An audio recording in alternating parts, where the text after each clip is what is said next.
Hey, it's Daniel Gefen from the Can I Pick Your Brain podcast, and you're listening to the 360 Entrepreneur with Jan Ilunga. This is episode 148, and in this one, we're going to talk about the ups and downs of business. Here we go. Welcome to the 360 Entrepreneur Podcast, the show for entrepreneurs and small business owners who dream big and want to do bigger. Join some of the world's top entrepreneurs, internet marketers, and best-selling authors as they share their inspiring stories, their struggles, and give actionable tips that will help you build, grow, and promote your online business. Here's your host, Yanni Lunga. Hey there, how's it going? Welcome to this new episode of the 360 Entrepreneur Podcast. This one is really a reality check, and today we won't be talking about best-selling books. We won't be talking about great things. We're going to be talking about reality, and we're going to talk about really the ups and downs of business. And I think it's important for me and for who's joining us today, Daniel Gefen, to have this conversation and share it with you, because if we think about a platform like Instagram, for example, sometimes we see all these pictures of like fancy cars, amazing locations, tuxedos, villas, and we think, well, okay, entrepreneurship is trendy, so maybe you're considering to enter the entrepreneurial world, and you're like, well, absolutely, I want to live that kind of lavishing lifestyle. Well, entrepreneurship isn't always fun and dandy. It can be fearful. There can be disappointments. There can be, risks and many other things that one sometimes doesn't think about when thinking about, okay, I want to start my own business. So in today's episode, we are joined, as I said, by Daniel Gefen, an Israel-based entrepreneur, author, speaker, and podcaster, and he has a fantastic story to share with us. The show notes for today are over at yannilunga.com/episode 148.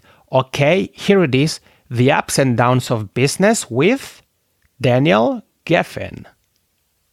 Hey everybody, welcome here, this new episode, and we are joined by a father, entrepreneur, mentor, speaker, and professional brain picker. And you may be wondering, what, Jan? What are you talking about? Yes, I say professional brain picker because as the host of the Can I Pick Your Brain podcast, he picks the brains of successful entrepreneurs to find out how they got from where they were to where they are today. It's with great pleasure that I welcome on the show Daniel Gefen. Daniel, how's it going?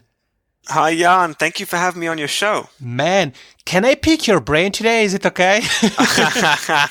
It's actually funny to be on this side of the side of the conversation where I'm actually having my brains picked for once. So absolutely, go ahead. It's funny you say that because that's something I often say when I share interviews, that when people interview me and I share it maybe on Facebook, I often say something like, I'm usually on one side of the mic, but this time I'm on the other side. And so it's always nice as podcasters to experience both things. So I mentioned your podcast, Can I Pick Your Brain? And I think the title is pretty interesting. It's pretty self-explanatory. But can you tell all of us a little bit more, first of all, about your journey? And second of all, how you decided to start a podcast? Oh, Jan, I've got a very crazy journey. The problem is we've only got about 25 minutes here. So, I mean, this could be 25 hours. So either I'm going to have to speak very fast or I'm going to have to, chop it down. I guess we'll start like this. I've always been a little bit of a cheeky child. Growing up, I always wanted to do my own thing. I didn't really listen to authority in school. I used to just jump on the tables. I was the class clown, And when I wanted something, I managed to get it because I would drive people crazy until I finally got what I wanted, which, now in a marriage is not exactly the best recipe. But I've been married for 9 years now. So, it seems to be okay. Okay, so we'll go back to the beginning. I mean, I essentially landed my first job in California on a 6-figure salary, and I did that by negotiating it. It was a $60,000 offer, and I basically kept pushing back until eventually they agreed to six figures. So $100,000. Wow. Now the thing is that that lasted about a year, because what happened was that was 2007, and of course 2008 came around, and I don't need to say much more. So I ended up being homeless. We ended up getting kicked out of our apartment. I remember the day when the landlord came knocking on the door and said, Mr. Gefen, you need to pack your bags and get out. You haven't paid the rent in 2 months. And I said to her, I'm sorry, but I've got a wife and I've got a new baby. What do you mean? We can't just go out on the street. And I remember she said to me, Mr. Geffen, this is America, and if you don't pay your bills, then you got to leave. Yeah. And I remember we were literally on the streets, and we had to then move into my parents-in-law's house, which for every guy listening out there, it's almost like take away my manlyhood, Yeah, to have exactly. to stay and sleep in my parents-in-law's house and eat their food. And basically, part of being a man is to be able to provide for your wife and child. And, here I was not able to do that. So let's fast forward. Basically, I ended up having to move back to London with my wife and child. I worked for my father in a grocery store. It was a little tiny grocery shop. And I did that for about a year just to pay the bills. And after about a year, I remember going home, and I said to my wife, I said, if I have to serve milk and eggs to one more person, I think I'm going to shoot someone. So I said, I need to start my own business. And my wife said to me, listen, I'm 100% behind you. And so I ended up starting my own business. It was a virtual office and call answering service. So essentially I had receptionists answering calls for different companies. And we also had virtual office addresses that we rented out to startups and entrepreneurs, now, obviously, because I wasn't making money for the first 6 months, we went broke again for the second time. And again, I struggled. I ended up having to go onto charity checks from the community. So we lived off of charity money for about 6 months. But I wasn't willing to give up my business because I was going to make it work no matter what. I was not going to go back to work for my dad. And so we ended up, thank God, we managed to start making money in the business. And that was about 7 years ago. And I haven't looked back since. I built up the business. I also basically ran my company out of a hotel lobby, because what happened was my head receptionist called me up one day and she said, Daniel, I can't come to work. And I said, why not? Are you sick? Is everything okay? Will you be in? Will you be in tomorrow? I mean, she ran my business. She was my my manager. She dealt with all the clients, everything, billing. And she said, no, Daniel, I can't come back to work at all. Whoa. I almost committed suicide. And I said, what? You what? And she said, yeah, my boyfriend broke up with me, and I was suicidal, and I went to see a psychiatrist, and they said I can't work for 6 months, so I can't come back to work. Then I get a notice from the landlord who we were renting the office from, and they said, oh, by the way, you need to leave in about 6 weeks because we've sold the place. So all this happened in one go, and I was like, what the hell is going on? And in general, I found that I was working in the business and not on the business. And at the time, I was reading a book by Michael Gerber called The EMyth Revisited. And it really struck a chord with me because I realized that all the money that I was making in the business was going towards the staff and the equipment and the rent. And every bit of energy that I had was going on dealing with the staff, hiring, firing, putting out fires, screaming, yelling, apologizing for yelling, everything. And I wasn't able to grow my business. I wasn't spending any time, getting more and more clients. And so, this was about, 4 years ago. So I was about 2 years into the business, 2 to 3 years into the business, and I wasn't making very much profit. And, so this was an event that kind of shook me up, and I went home. I felt very defeated. I called up my mentor, my business mentor, Gavin, and I said, Gavin, I can't do this anymore. I'm losing my mind. I've just lost my best receptionist. I've lost the office. I don't know how to move all the equipment, and we're going to lose business. And I'm just not making enough money for all this craziness. Mm-hmm. And I remember the words he said. He said, Daniel, get off your sorry little ass. Sorry, I don't know if I could say that in the conversation. Yeah, of course. Yeah. I'll just put the explicit tag and we're good to go. Stop feeling sorry for yourself, Daniel, and do something. You're an entrepreneur. You started this business. You put your sweat, blood, and tears. Don't give up. You'll find a way to make this work. Mm-hmm. And I got off the phone with him and I really thought about, what do I do? And the craziest thought came to my head. It was so crazy that I thought it's too crazy to work. Like, this is insane. But it was the best decision I ever made in my business. And that decision was to outsource my whole entire business to one of my competitors. So that's what I did. I ended up calling up about 10 of my competitors, and I said to them, I'm looking for someone to outsource my business to. I'd like to interview you. I'd like to come down and see your operation and make sure that it's something that would be a good fit for me and my clients. And so that's what I did. And I found one particular person who had been in business for 15 years, and they had an amazing team. He was a wonderful guy. I felt like we would connect. And as I said, that was about 4 years ago. And I literally fired all of my staff. I got rid of the office. I moved to a hotel with my laptop on my phone, and I literally spent the whole day, every single day, just working on getting more clients and working on building my business. I didn't need to hire, fire, shout, scream, apologize, deal with all that. I just worked on building my business. And that's crazy. That's the power of outsourcing. And I was able to rapidly grow the business over the last 4 years because of that. Not only that, but now I'm able to spend time doing whatever I want. So I actually moved country about 6 months ago. I moved to Israel, which is a place that I've always wanted to move to. I run my business from here. I spend time with my 3 children, my wife. I play tennis 3-4 times a week. I do podcast episodes. I love helping people. And my business practically runs itself because, as I said, I outsourced everything. So all I need to do is just, build it more and more.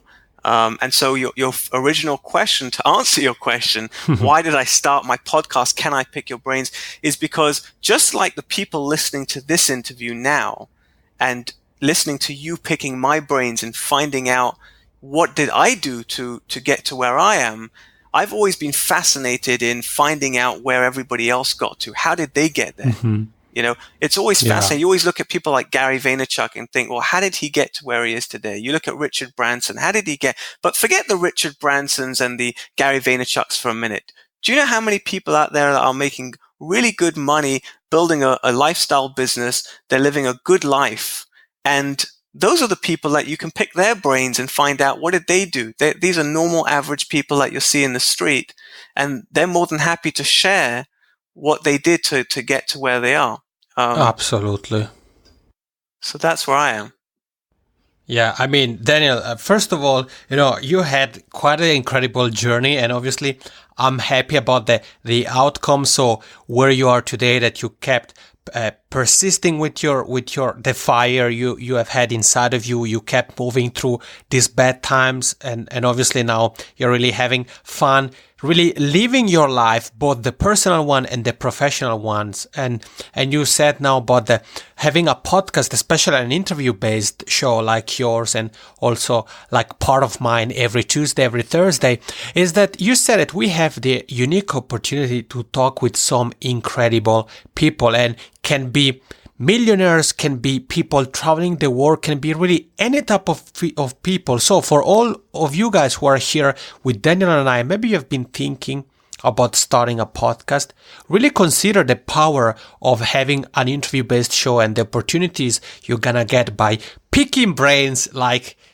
hosts usually do when they interview guests. And Daniel, you talked about the power of outsourcing, and obviously I think that the success here in your story also you said is the combination of the power of outsourcing and obviously technology, because you said that you were at a hotel lobby with your laptop, with your smartphone. So that's the advantage we really have today, that technology really allows us to be in a place and have our business located completely on the other side of the world.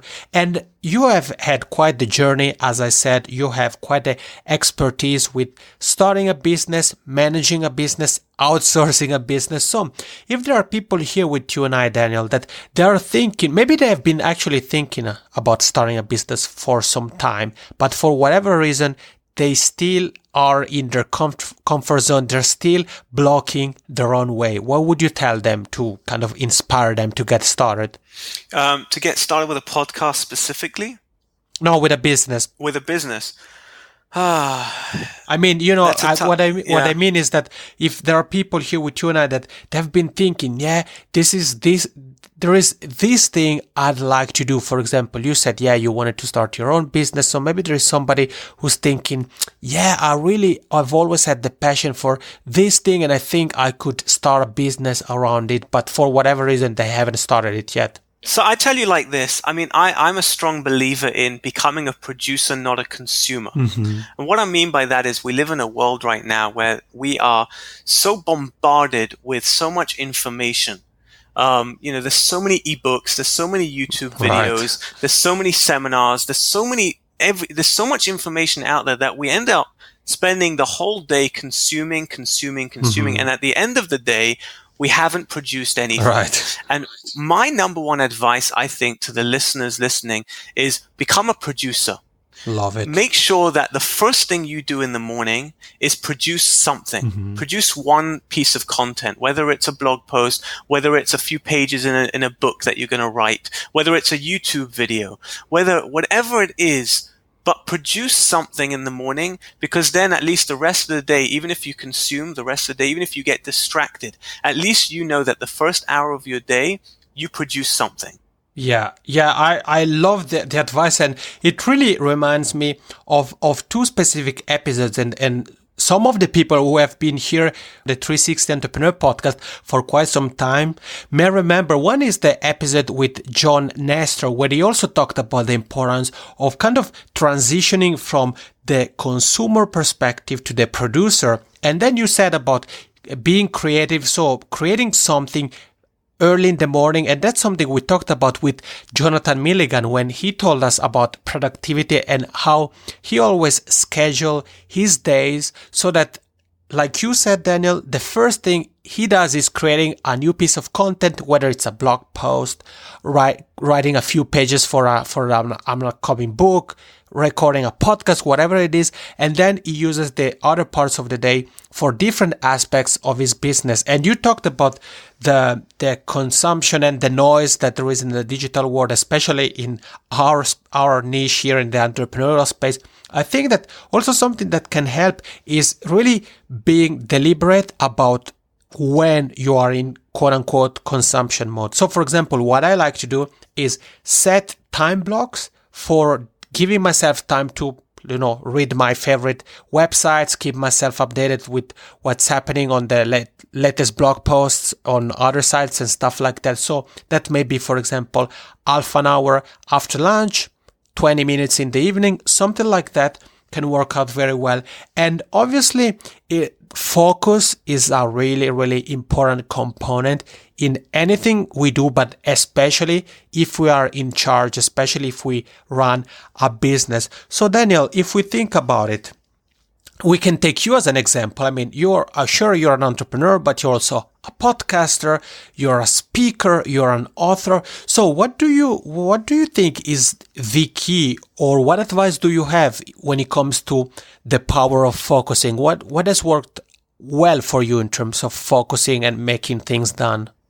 So I like to, when I'm writing a blog post, for example, just to give you one example, mm-hmm. I like to put on a headphones and listen to some, inspiring music and just really zone out and focus on the on the post that I'm writing.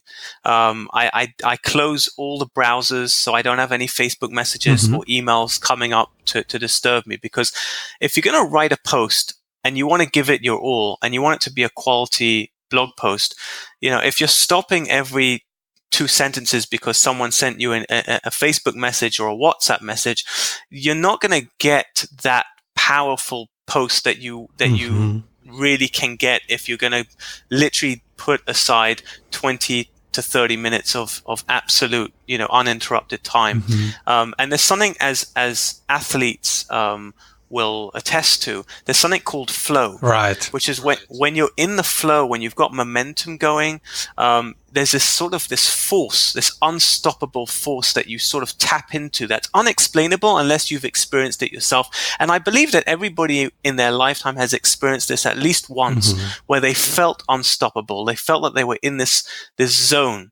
And the way to get into that zone is really just to focus for a good amount of time. It takes time to get into flow. And the biggest problem that we have nowadays is we're never allowed to get into flow or into the zone, because every 2 minutes there's another distraction, and the distractions stop us from getting into that zone. Yeah, you're so right, Daniel. And it's interesting because I also really leverage the power of music like you do. And just like you said, I also have always all the notifications deactivated on my laptop, on my phone, really everything. It can be Skype, Facebook, the calendar, everything. I know that I can set it up for let's say an hour or so that I can focus on writing. And you talk about the flow and about the momentum, and that's actually pretty interesting because I know that some people set specific amount of time blocks for doing creative work. So for example, for writing, but I do something a little bit different. And actually I've written a guest post on a site called Work Awesome about this. And guys, like in every episode, you're gonna find the links to Daniel's site, danielgefen.com, the link to his podcast, this post I mentioned, and everything else we're talking about in the show notes. And there I talk about that I do something different. So I create time blocks for things that don't require much creativity and thinking. So I said, for example, earlier, if I want to be in consumption mode for a moment, I'll create a specific time block. If I want to do something, let's say answering to emails or stuff like that, I will set a specific time block, because if I have to reply to a few emails, it doesn't really matter if I have 5 minutes or I put 1 hour. On the other hand, if I have to write, it's very different, because I'm sure all of you guys who are here with Daniel and I have experienced this, where maybe you kind of feel that you have to write something and the words just aren't coming, and then suddenly you start to get in the flow. So maybe if you use a productivity tactic like the Pomodoro technique, it can be that by the time you're getting in the flow is the time where the timer rings and you should take a break. So I usually only use those kind of techniques for things that don't require creativity or thinking. But I love the fact, Daniel, that you talked about really focusing, getting rid of all the other distractions. And that, I think, is very, very critical thing to do, especially if you want to create valuable content and you want to really utilize your time wisely. And there is another thing, Daniel, that I want to ask you about, and I made a note here to make sure to ask you about that, and is the power of experimentation. And I love the concept of experimentation, and it's something I preach quite often here on the show, because I always say I always follow 3 things. When I hear, let's say I listen to a podcast, I hear somebody sharing a strategy, or I read a book, I always do 3 things. The first one is I test that specific strategy or whatever. The second thing is I keep track. So I use, for example, Google Analytics if it's something related to traffic and conversions. And then I tweak. So once I have the stats, I see what's working, what isn't working. If the thing isn't working, I can decide to tweak it or to move on to the next one. So what do you think, Daniel, about experimentation? Why should we even make time for experimentation in our busy schedules? Or I think life is an experiment. I think getting married is an experiment. I think having children is an experiment. And I think that what it really is when I mean experimenting is that I think we take life a little too seriously. And I think we get very overwhelmed, and there's a lot of fear that stops us from doing things that we want to do and accomplish in life. And what I find helps to break that fear and to take away the seriousness of it is to think of it as an experiment. Think of it as, a playfulness. I think, for me, playfulness is so important because when you're playful, you come up with your best ideas. You're able to take life a lot more, life's challenges a lot more easily. Look at a child, for example, right? I have 3 children. So I have an 8-year-old boy, a 6-year-old boy, and a 3-year-old girl. And, sometimes I take my 3-year-old girl, for example, and every now and again, she's just buzzing around the house. And she's just being playful. She's not got an agenda. She doesn't have any stress. She doesn't there's no pressure on her. She's just, experimenting with things. She's touching this and she's playing with that. And, sometimes she'll get hurt. Sometimes she'll pull on something because she wants to see what will happen if she pulls on it, and something comes crashing down and she can get hurt and she starts crying. But you know what? At the end of the day, that's how we learn in life. We learn by doing experiments. We learn by trying. If you don't try, then you won't succeed. You won't be able to push past that point of where you have a fear. And the only way to overcome a fear is really just to overcome the fear. There is no real way to overcome it other than just doing it. I used to have a fear of spiders. I could not sleep in a house if I knew that there was a spider somewhere in the corner of the room. Like, I'm not kidding. Yeah. Like, I would literally for many years, I would check my bedroom for spiders. I would go into every corner with a flashlight and I would check every corner, and that's how I lived. And I lived in fear for spiders until one day I remember my wife she started screaming. There was this spider on the wall and she was very scared because it was quite a big one. And I remember I came running down the stairs and I said, "Hell no, I'm not touching that. We'll call someone else." And she gave me she said, "You're my husband. You're supposed to be a man. What do you mean we're going to call someone else? You need to kill that spider. Come on, be a man." And then something in my head just said, I need to be a freaking man here. Like, I'm supposed, So I went and I took the biggest, broom I could find, and I started hitting it. And I remember for me, that was a big deal because, just touching it with something else was still a huge deal. Like, I felt I had a phobia. And do you know what? The next time I managed to use a shoe. Yeah. And then the next time I actually managed to take a tissue and squish it with and I know people listening will probably be like, "Oh my goodness, what the heck?" But, the end of the day, it's the same thing in business, right? You have a fear. And the only way to overcome the fear is to just face it and to do it and to look at it as an experiment. And you know what? If an experiment fails, you learn something and you move on and you grow and you do better the next time. Yeah, you're so right. And I think that the story you just shared with us about the spider is actually a great example because it really applies to anything. And obviously here we're talking about entrepreneurship, we're talking about starting a business or a podcast, whatever the case may be. But you're right. The only way to really conquer a fear is to simply face it. And you also said it with experimentation and the importance of being a bit playful and not taking yourself so seriously. And I think it really ties into also what you were telling us early on when you talked about the importance of stop working in the business and start to focus also on the business and really do other stuff that matter and that can help you move forward. And sometimes those quote-unquote stuff are things that you aren't familiar with and you're gonna have to maybe step outside your comfort zone a little bit and experiment. And this has been such a great conversation, Daniel. I want to thank you so much. And I know that I mentioned your site, danielgefen.com. I know you're on Twitter and you have a super easy to remember Twitter handle, and that's iPickBrains. So if people would like to ask you questions or connect with you, what is the best way to do that? Is it to Twitter?